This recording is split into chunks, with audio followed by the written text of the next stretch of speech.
Hi everyone.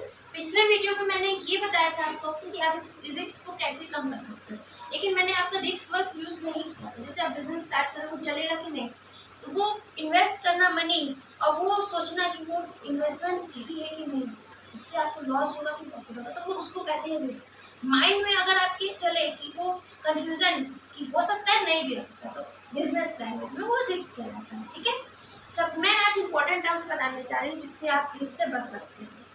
पहला, आप जब भी बिजनेस स्टार्ट करें, मैं प्रमोट नहीं कर रही, मैं अपना पर्सनल व्यूज दे रही हूँ, आप अपना लाइफ इंश्योरेंस जरूर करवाएं, क्योंकि बिजनेस आपका कब तक चलेगा, कब तक आप मतलब कि जैसे कि यार रहते हैं कि बिजनेस स्टार्ट किया किसी पर्सन ने, उनका कोई बेटा नहीं है, कोई बिजनेस चलाने वाला नहीं है। अगर लाइफ इंश्योरेंस रहेगा तो आप अपना बिजनेस स्टॉप करने के बाद भी आप आराम से अपनी नीड्स को पूरी कर सकते हैं। लाइफ जब आप अर्न करने लगे तो लाइफ इंश्योरेंस करना चाहिए, इट मस्ट। सेकेंड है, एक एक्टिविटी ऐसी होती है जो बिजनेस स्टार्ट करने पे अर्न करने पे बनानी पड़ती है, वो होता है करंट अकाउंट।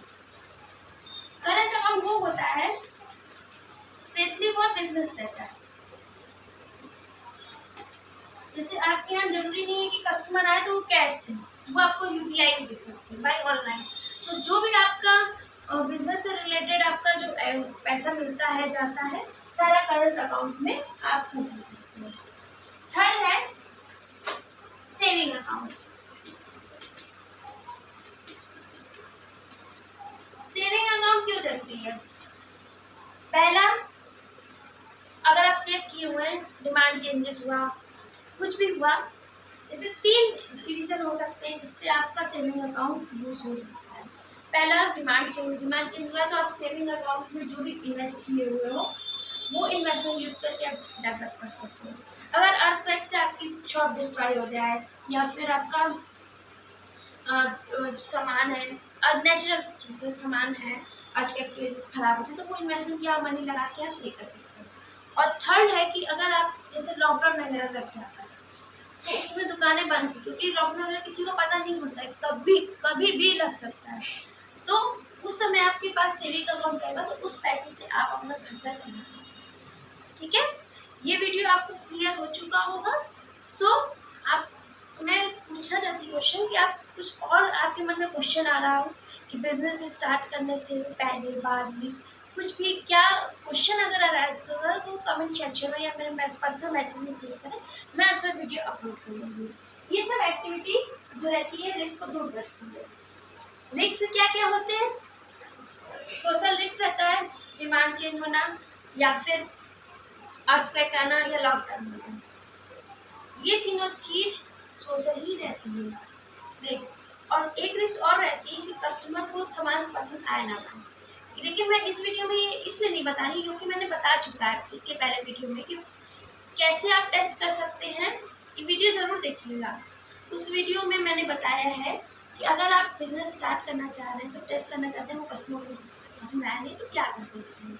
ठीक है, ये क्लियर हो गया।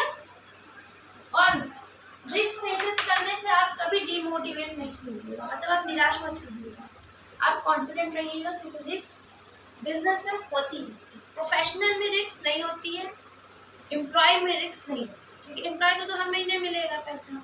प्रोफेशनल में ये रहेगा कि प्रोफेशन में एडवाइस दी जाती है, काम किया जाता है, उसमें रिस्क कभी नहीं रहता है।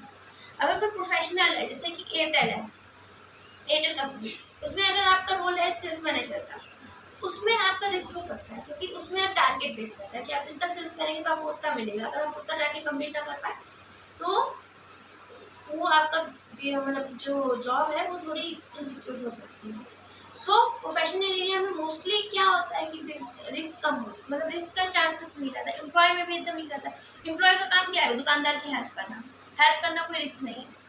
So thank you for watching my video. If you think that video is so much useful for you, तो please subscribe करिए, शेयर करिए, कमेंट करिए, क्योंकि कमेंट करने से मुझे यही पता चलेगा कि आपको ये सब समझ में आ रहा है कि नहीं और आपके मन में क्या क्या क्वेश्चन अराइजेस हो रहे हैं। Thank you for watching my video. See you soon in next video. Thank you.